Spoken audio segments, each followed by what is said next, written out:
Greetings to all the viewers watching Hansraj e-Samvaad channel today. I welcome you all. My name is Piyush Chaudhary.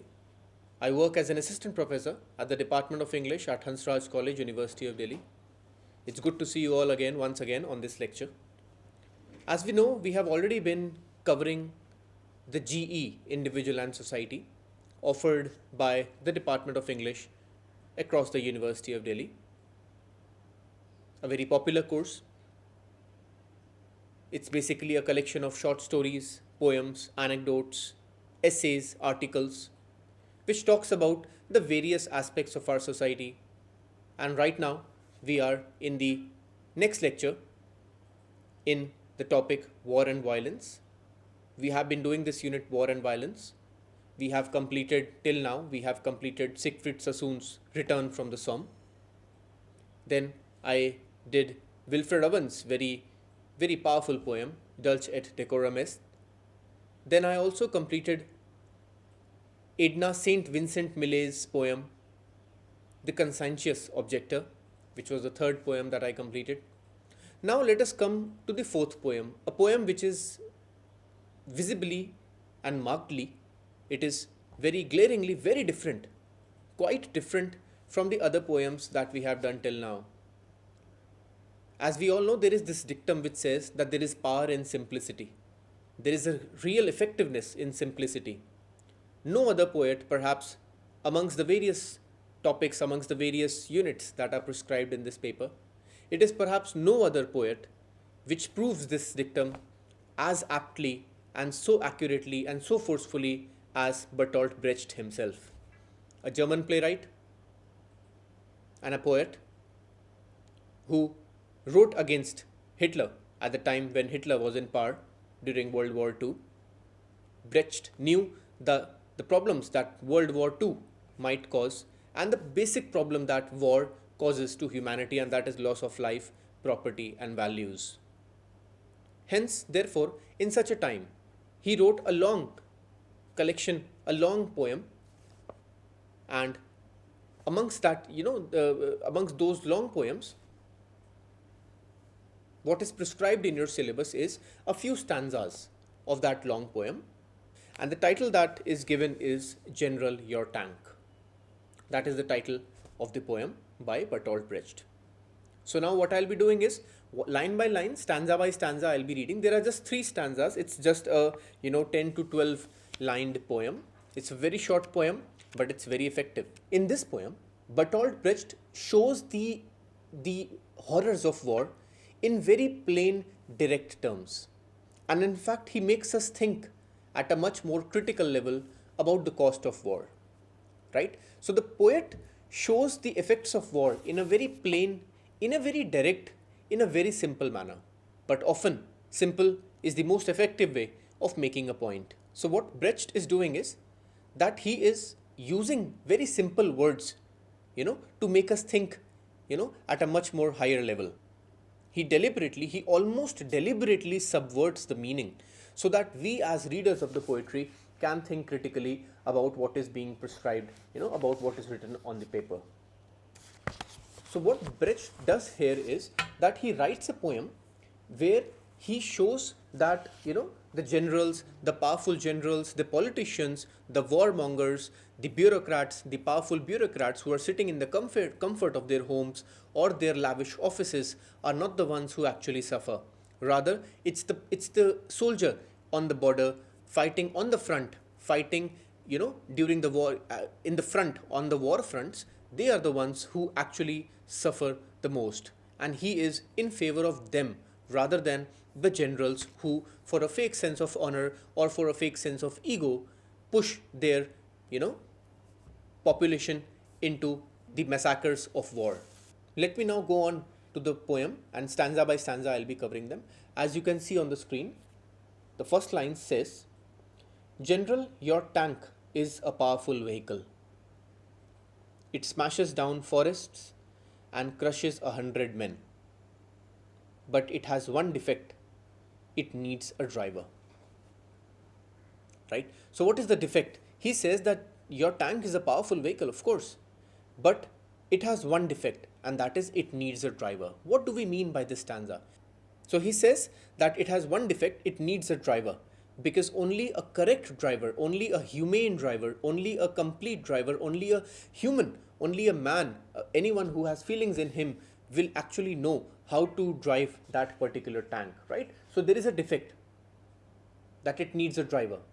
So what Brecht is essentially trying to say here is that the tank is a powerful vehicle, but it needs a driver so that that particular driver actually knows how to ride that tank correctly and not to mow down the opponent. And a tank is obviously a symbol of violence, it's a symbol of war, it's a symbol of hatred, it's a symbol of violence, of course, isn't it? It's a weapon, it's a weapon of mass destruction, you can call that, right? But there is one defect in that tank, and that is it needs a human driver, it needs a humane driver. Also, if you notice closely, look at the two words.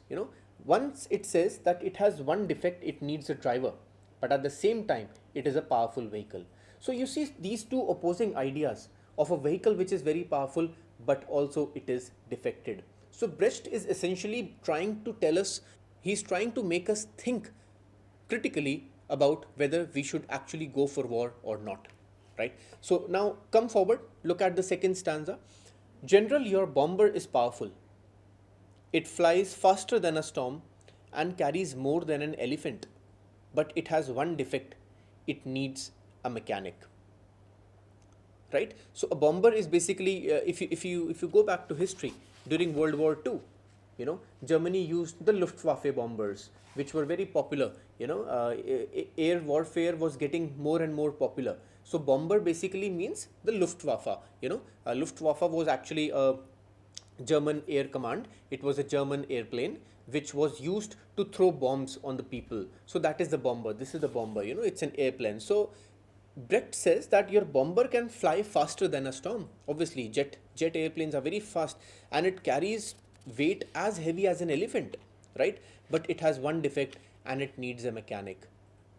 Why does it need a mechanic? It needs a mechanic so that only a humane mechanic, only a human, only a humane mechanic will not put the bombs in that particular airplane. Rather, the airplane could have been used for, say, commercial purposes, which will not be harmful or evil for anyone. But this particular airplane has a bomber attached to it. This particular airplane has payloads attached to it. This particular airplane has bombs attached to it. So only a humane, only a correct, only a right mechanic will ensure that no bombs are placed and nowhere people would be bombed by these airplanes, by these powerful airplanes, right? So once again, in very simple terms, in very plain terms, in very direct terms, he's trying to propagate his anti-war ideology to all of us, right? Look at the next stanza, stanza number 3. It says, General, man is very useful. He can fly and he can kill, but man has one defect. And what is that defect? The last line, the ending line of the poem, and that is, he can think. So what is Brecht doing again in the third stanza? Deliberately he's inverting the last line, to create a point that man can think in a wrong manner. It is man who thinks about war and violence. So he says that man is very useful. Humans are very useful. Perhaps we can do so much good to the entire humanity if we consider the whole world as a family together, right? Precisely the idea of Vasudhaiva Kutumbakam, right? So Brecht says that man is very powerful. Man is very useful. He can fly and he can kill. But he has one defect, and that is he can think. It is only men who think that the other men are his enemies. So one nation thinks that the other nation is their enemy, and however, this is their real problem.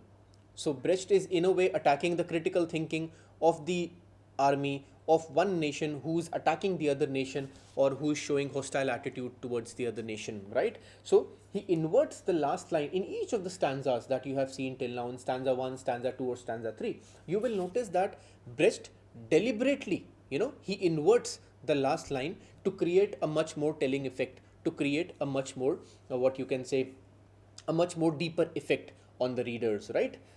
And particularly the last stanza, the third stanza, it's very beautifully constructed. He says man is very useful, he can fly and he can kill, but he has one defect, and that is he can think. He can think of what? He can think of war and violence and hatred. This is the defect of man, that he thinks that someone else is his enemy. He thinks to conquer the enemy without even knowing whether he or she actually, would ever harm him at any point of time. So that is the defect.